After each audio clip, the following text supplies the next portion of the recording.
Virat media channel కి స్వాగతం.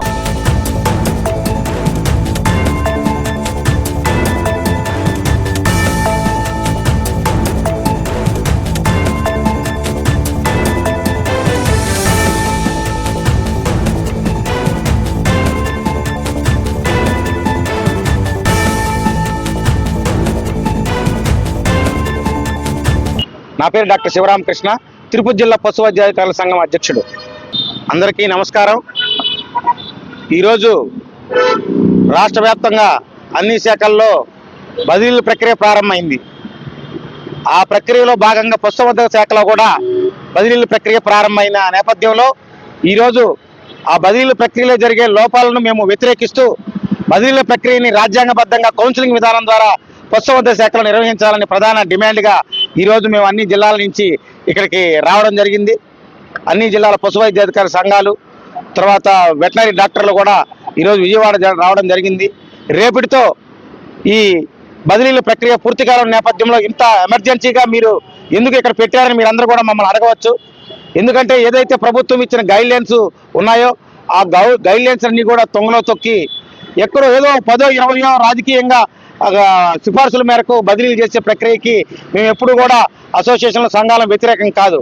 కానీ మొత్తం 100% రాజకీయ బదిలీలు చేస్తున్నారు. ఇక్కడ మీ చేతిలో లెటర్ ఉంటేనే, రాజకీయంగా లెటర్ ఉంటేనే మిమ్మల్ని బదిలీల ప్రక్రియకి మేము తీసుకుంటాము, లేకపోతే మీరు అనర్హులు అని చెప్పేసి మేము ఏదైతే చాయిస్ ఏదైతే ఎన్నుకున్నామో ఒక ప్లేస్ని, ఒక స్థానాన్ని బదిలీల్లో ఆ స్థానాన్ని మాకు దక్కనివ్వకుండా రాజకీయ బదిలీలకి రాజకీయంగా సిఫార్సులు ఉంటేనే మాత్రమే చేయడం అనేది సర్వీస్ రూల్స్కి విరుద్ధము, న్యాయ చట్టాలకు విరుద్ధము అని మేము తెలియజేస్తున్నాము.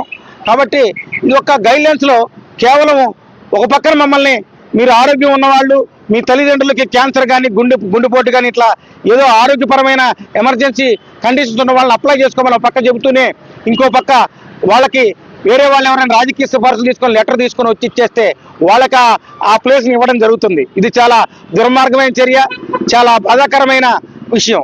కాబట్టి ప్రజాస్వామ్యవాదులు అందరూ కూడా దీన్ని ఆలోచించాలి.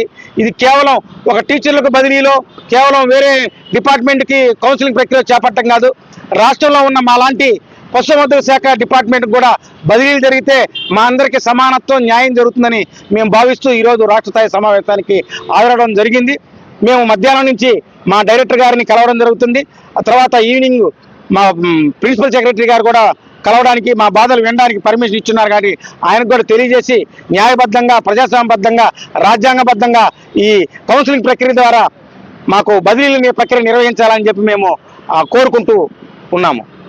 తగిన న్యాయం జరగకపోతే మేము నెక్స్ట్ స్టెప్గా న్యాయ కోర్టుల్ని ఆశ్రయించే ప్రక్రియ మేము ప్రారంభించినాం. ఆల్రెడీ అందరి దగ్గర రిప్రజెంటేషన్స్ కూడా తీసుకుంటాం. బాధితులు ఎవరన్నా ముందుకు వస్తే వాళ్ళ ద్వారా వాళ్ళకి న్యాయం చేసే విధంగా కోర్టును కూడా ఆశ్రయించే ప్రక్రియను కూడా మేము ప్రారంభించామని తెలియజేస్తున్నాం. నమస్కారం అండి. నా పేరు డాక్టర్ గణేశ్వరరావు సాగిరి. నేను అల్లూరి సీతారామరాజు జిల్లా పశు వైద్యాధికారి సంఘం అధ్యక్షుడిని, అలాగే ఆంధ్రప్రదేశ్ రాష్ట్ర పశు వైద్యాధికారి సంఘం సంయుక్త కార్యదర్శిని. పత్రికాముఖంగా మేము ప్రభుత్వం వారికి తెలియజేయనేది ఏమనంటే, ఏదైతే మార్గదర్శకాలు ఇచ్చారో దానికి అనుగుణంగానే ఈ యొక్క బదిలీలు చేపట్టాలి. ముఖ్యంగా మా యొక్క అల్లూరి సీతారామరాజు జిల్లా అది ఒక ఏజెన్సీ ప్రాంతం, ఐటీడీకి సంబంధించింది. దాని నియమ నిబంధనలు ఏంటంటే ప్రతి ఉద్యోగి 2 సంవత్సరాలు పూర్తి చేస్తే బదిలీల్లో అర్హత సాధిస్తాడు. కానీ ప్రతి సంవత్సరము 2 సంవత్సరాలు కాదు కదా, 5 సంవత్సరాలు, చాలా మంది 10 సంవత్సరాలు పూర్తి చేసినా కానీ వాళ్ళకి ఎటువంటి బదిలీలు చేపట్టట్లేదు. కారణం రాజకీయ ప్రమేయం ఉండడం వల్ల. కనుక ఇలాంటి అన్యాయాలు కూడా జరుగుతున్నాయి. కనుక మరీ ముఖ్యంగా మీరు గైడ్లైన్స్లో ఏదైతే ప్రభుత్వం ఇచ్చారో, నియమ నిబంధనలు ఏదైతే ఇచ్చారో, మార్గదర్శకాలు ఏదైతే ఉన్నాయో, ప్రతి ఉద్యోగి 2 సంవత్సరాలు పూర్తి చేసుకున్న ఐటీడీలో పూర్తి చేసిన ఉద్యోగికి, మరీ ముఖ్యంగా ఎవరైతే ఈ అనారోగ్యానికి గురవుతున్న వాళ్ళకి పోకళ్ళు అంటే విశాఖపట్నానికి సిటీకి దగ్గరలో ఉన్న వాళ్ళకి బదిలీలు చేపడితే వారి యొక్క ఆరోగ్య సమస్యలు కూడా తీరుస్తాయి. కనుక తప్పకుండా ఈ విషయంలో ఎవరైతే అధికారులు నిర్లప్తంగా ఉంటే వారి మీద ప్రభుత్వం చర్యలు తీసుకోవాలని చెప్పేసి మా విశాఖపట్నం ఎర్స్వైల్ విశాఖపట్నం జిల్లా అందరి తరఫున కూడా మేము ప్రభుత్వం దృష్టికి తీసుకెళ్తున్నాం. మరీ ముఖ్యంగా ఎవరైతే రాజకీయ పలుకుబడి కానీ ఆర్థిక స్తోమత లేని వాళ్ళకి ఈ యొక్క బదిలీల వల్ల చాలా అన్యాయం జరుగుతుంది. దీంట్లో రాజకీయ ప్రమేయం ఉండడం వల్ల, రాజకీయంగా ఎవరైతే ఎమ్మెల్యేలు, ఎంపీలు, మినిస్టర్లు సిఫార్సులు లేఖల వల్ల బదిలీలు చేపట్టడం వల్ల మిగతా వాళ్ళకి అన్యాయం జరుగుతుంది కనుక, అలాగే ఈ యొక్క బదిలీలు పారదర్శకంగా కౌన్సిలింగ్ పద్ధతిలోనే చేపడితే అందరికీ కూడా సామాజిక న్యాయం జరుగుతుందని చెప్పేసి మేమైతే భావిస్తున్నాం కనుక ఆ దిశగా చర్యలు తీసుకోవాలని చెప్పేసి ప్రభుత్వం వారికి ఇందు మూలంగా తెలియజేస్తున్నాం.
అన్ని జిల్లాల నుంచి వ్యవసాయాలకు ఓపికతో వచ్చిన నాయకులకు మరియు బాధితులకు, ఇక్కడ కొంతమంది బాధితులు కూడా వచ్చిన్నారు. ఆరోగ్యానికి సంబంధించిన లెటర్స్ మాకు ఇప్పించండి సార్, మాకు న్యాయపరమైన డిమాండ్ ఉంది ఇక్కడ అని వచ్చున్నారు.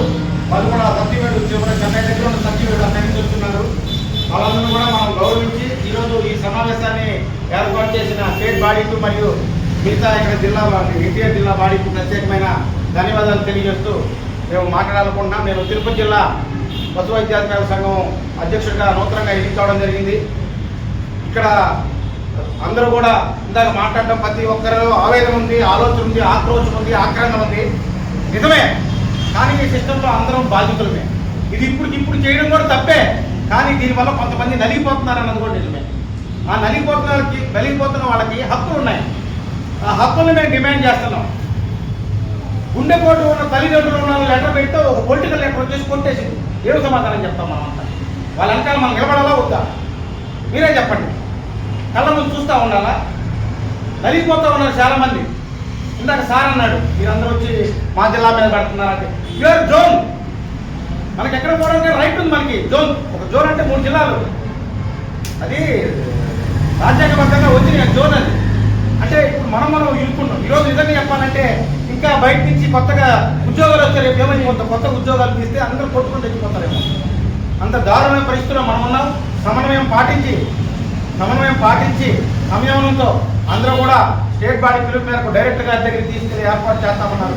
మేము చేస్తున్న ఈ ప్రయత్నం, మేము చేస్తున్న ఈ మెసేజ్లు, మేము చేస్తున్న కొంతమంది అయినా బాగుపడతారు. ఇదేదో ఇప్పుడు మార్పు వచ్చేసి అందరూ ఏదో సాధిస్తారని కాదు. ఒక 7 సంవత్సరాలు వచ్చి అప్లై చేసుకుంటే, ఒక 2 సంవత్సరాలు వచ్చి లేపేస్తా ఉంటే ఎంత అవమానకరంగా ఉంటుందండి. ఇక్కడ జూనియర్ ఏంది, సీనియర్ ఏంది, రూల్ ఏంది? మీరు ఆత్మవిమర్శ చేసుకోండి, మీరు ఆలోచించుకోండి. ఎంత దుర్మార్గమైన వ్యవస్థ. ఒకరికొకరు శత్రువులు అవుతున్నాం. గ్రూపులు కొంతమంది అయితే కొన్ని చోట్ల ఒక చీటీ పెట్టిన డబ్బులు పెడుతున్నారు. డిమాండ్ ఏంటిది? ఒక్కొక్క మనం ఓన్లీ రిప్రజెంటేషన్లు అక్కడ వరకే ఇచ్చేసి అంతవరకే వస్తారు అనే హై అడ్మినిస్ట్రేషన్ కూడా అక్కడి నుంచి రారు వీళ్ళనే ఆలోచన కూడా హై అడ్మినిస్ట్రేషన్ ఉంది. మన నినాదం, కౌన్సిలింగ్ నినాదం, అది ఇప్పుడు చేయడం తప్పే. స్టేట్ బాడీ వాళ్ళకి మేము చేస్తున్న డిమాండ్ని మా బాధను అర్థం చేసుకోండి. ఇప్పుడు చేయడం తప్పే. మీ వల్ల ఒత్తిడి పడచ్చు, కానీ చాలా మంది నలిగిపోతున్నారు. మా వల్ల కాదు ఈ లెటర్లు తీసుకోవడం. ఎంతమంది దగ్గర తీసుకోవాలి లెటర్లు? ఒక లెటర్ తీసుకునే లోపల ఎమ్మెల్యే దగ్గరికి వచ్చి చక్కర పెట్టే లోపల దాని మీద మళ్ళీ విరిచి లెటర్ వచ్చి పడుతుంది. ఎట్లా ఈ బరువు మేము మోయలేము, మేము తిరగలేము. ఇందాక ఇవి చెప్తా ఉంది. నేను వెళ్ళి ఒక లెటర్ తెచ్చుకునే లోపల ఇంకో వెళ్ళి తెచ్చుకునే పరిస్థితి ఉంది సార్. నేను ఒక సింగిల్ మహిళని. చాలా మంది అట్లాగే ఉన్నారు, మహిళలు చెప్పుకోలే పరిస్థితిలో ఉన్నారు. మన డిపార్ట్మెంట్ టీచర్స్తో మిగతా వాళ్ళతో పోల్చట్లేదు నేను. మనం తక్కువ మంది ఉన్నాం, కానీ ఎక్కువ బాధలు అనిపిస్తున్నాం, ఎక్కువ బాధలు అనుభవిస్తున్నాం. కొంతమంది రాజకీయం తెచ్చుకోవడం అదేంటంటే ఒక వ్యసనంలా మారింది. ఇది ఎవరు తప్పు కాదు, ఇది ఒక ఎలిజిబిలిటీ లాగా, ఒక అర్హత లాగా. మన వాళ్ళే దానికి ఏమల్లి కాదండి, సర్వీస్ రూల్స్ విరుద్ధం కాదా? ఇది సర్వీస్ రూల్స్ విరుద్ధం కాదా? అదే మనం సర్వీస్ రూల్స్ ఏమైనా చేస్తే మనం సస్పెండ్ చేస్తారు, సీసీ రూల్స్ అని మనం మొత్తం నెట్టేస్తారు. డైరెక్ట్గా రికమెండేషన్స్ అని చెప్పి జేడీ ఆఫీసుల్లో డైరెక్టరేట్లో జరుగుతున్న వ్యవస్థ ఏంటి? ఒక చీకటి బదిలీ కదా ఇవన్నీ. చీకటి బదిలీ నిరసించాల్సిన అవసరం లేదా? ఇప్పటికిప్పుడు మార్పు రాకపోవచ్చు, మీరేం చేయలేకపోవచ్చు స్టేట్ పార్టీలు, జిల్లా పార్టీలు. కానీ దీనికి అడ్డుకట్ట వేయకపోతే మీరు కూడా, మీలో ఉన్న ప్రతి ఒక్కరు కూడా ఈ వ్యవస్థకు బలికాక తప్పదు. నేను కూడా, నాకు కూడా బలం, చాలా మందికి లెటర్లు తెచ్చుకోవచ్చు, కానీ మనసు రావట్లా, ఏదో తప్పు చేస్తామన్న గిల్టీ, అపరాధ భావన. ఈరోజు నేను తెచ్చుకోవచ్చు, ఇంకోటి నా తమ్ముడే నా పక్కన ఉంటాడు, వాడికి ఒక సిస్టమ్, ఒక రూల్ పెట్టి ఒక 7 సంవత్సరాలు ఉంటే, వాడికంటే నాకు 5 సంవత్సరాలు ఉంటే 7 సంవత్సరాలకు ఒక రూల్ ఉంది, దాని ప్రకారం మనం ఒప్పుకోవాలి. ఒక క్రమశిక్షణ అనేది ఒక మనసుకి మనమంతా క్రమశిక్షణ బాధ్యత నుంచి పక్కకి వెళ్ళిపోయాం. తెలియకుండా నాయకులు కూడా తీసుకెళ్ళి లెటర్లు ఇచ్చే సిస్టము సపోర్ట్ చేస్తున్నారు. తెచ్చుకోవచ్చు, సీనియర్లు ఉన్నారు, డైరెక్ట్గా ప్రమోషన్ దగ్గర ఉన్నారు, లాస్ట్ మినిట్లో తెచ్చుకోవచ్చు. కాదంట్లా ఒక 20%, 30% బదిలీలు మేము కాదంట్లా. రాజకీయ నాయకులు స్వేచ్ఛ ఉంది, వాళ్ళు బాగా పనిచేసుకునే వాళ్ళకి వాళ్ళ పవర్ చూపించుకునే అవకాశం ఉంది. కానీ 100% పైన పెట్టి ఉద్దేశిస్తే మాత్రం ఈ ప్రక్రియని, బదిలీల ప్రక్రియని మేము బహిష్కరిస్తాం, మేము వ్యతిరేకిస్తామని చెప్పి తిరుపతి జిల్లా నుంచి మేము పిలిపిస్తామని తెలియజేసుకున్నాం. Thank you.